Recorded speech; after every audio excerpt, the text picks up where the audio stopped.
Well, hello, friends. Andy C. Luda here, and I'm so delighted to be able to welcome you to another one of my 5-minute Bible studies. This is coming to you on the behalf of the Hollywood Full Gospel Baptist Cathedral, located at 3504 Great Neck Road in Amityville, New York, as well as the Queens Ministry, located at 220-02 94th Drive in Queens Village of New York City. Now, we have two worship services that I'd like to share with you. Our 8 a.m. services is in New York City. Again, that's at the Queens Ministry, 220-02 94th Drive in Queens Village of New York City. That's right off of Jamaica Avenue. We then have an 11 a.m. service that takes place at 11 a.m., obviously, and that takes place at 3504 Great Neck Road in Amityville, New York.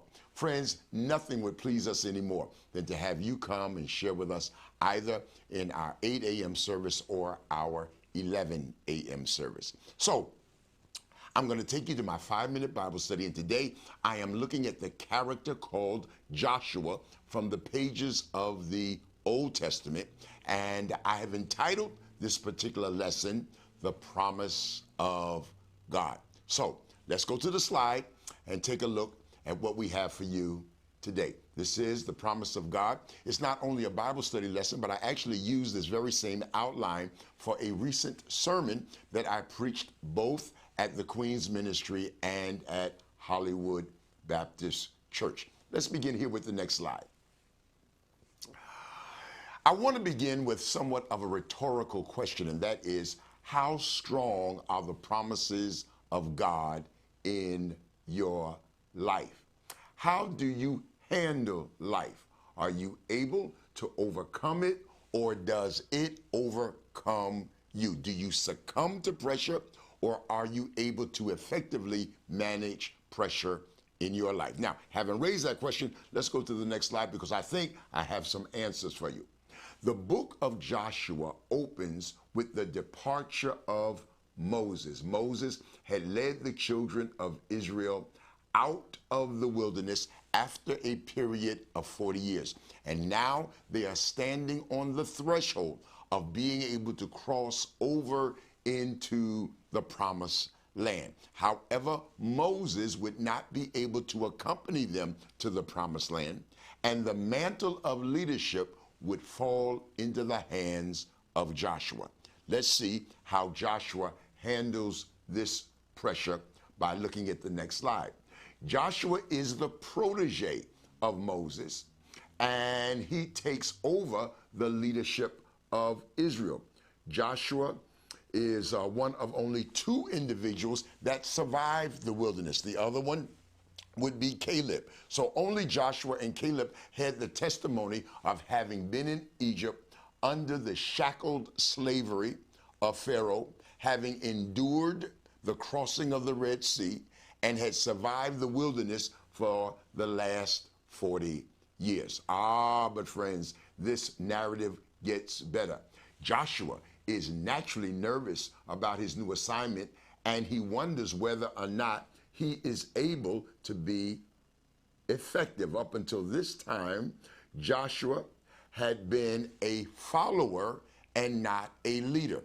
But the circumstances in his life had now changed, where he was no longer a follower of Moses. He had now become the leader of the people. God, therefore, gives him a promise to settle his spirit and to boost his confidence. It is almost as though God was saying to Joshua, I know you have been comfortable in the convenient position of following after somebody else in the past, but I'm moving that aside.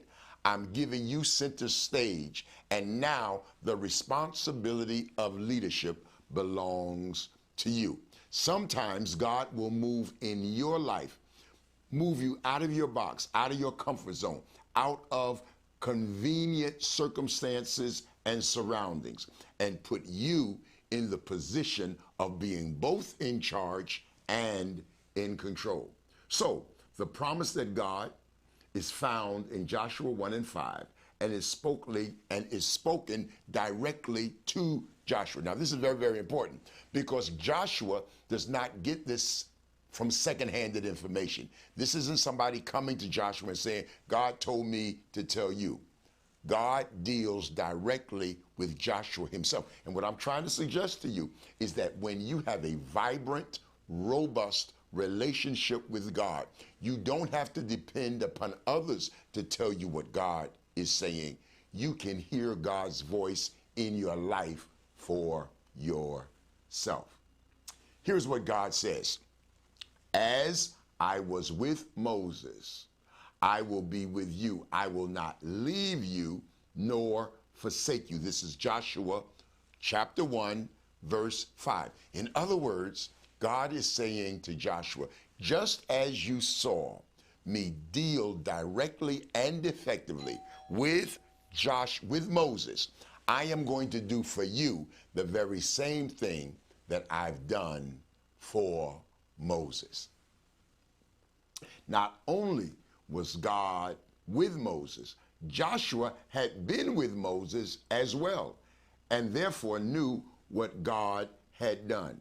Here is a perspective you may not have taken into consideration. Not only did God handle the business of Moses, Joshua was in a perfect position to witness what God was doing in the life of Moses. Sometimes God allows you to see what he is doing in the lives of others to anticipate and rehearse what he's going to do in your life. When you look back, you can see what God has done for others. If he did it for them, then certainly he can do it for you.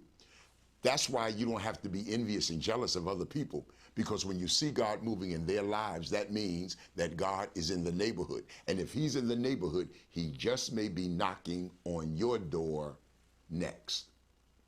If God will be with you, then you do not have to worry about being by yourself or with others who may leave you. The harsh reality, friends, is that people who you know may not be dependable. They're there one moment and gone the next moment.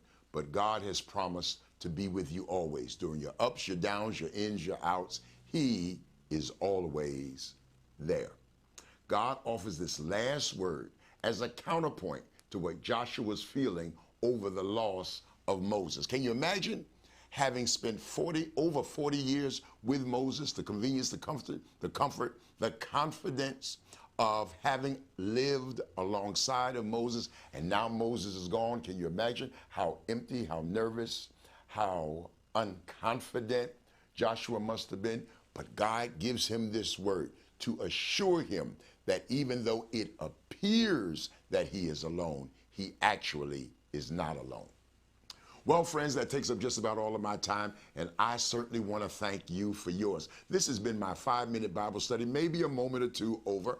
I am Andy C. Luter, and again, on the behalf of the Hollywood Full Gospel Baptist Cathedral, 3504 Great Neck Road in Amityville, New York, and the Queens Ministry, 220-02 94th Drive, right off of Jamaica Avenue in Queens Village of New York City. I want to thank you for your time and attention. It is my hope and my prayer that either something said and or done shall prove to be of tremendous benefit to you as you make ready to face your untried tomorrows. And so, until next time, do remember, God loves you, I love you, and we look forward to seeing you real soon. God bless.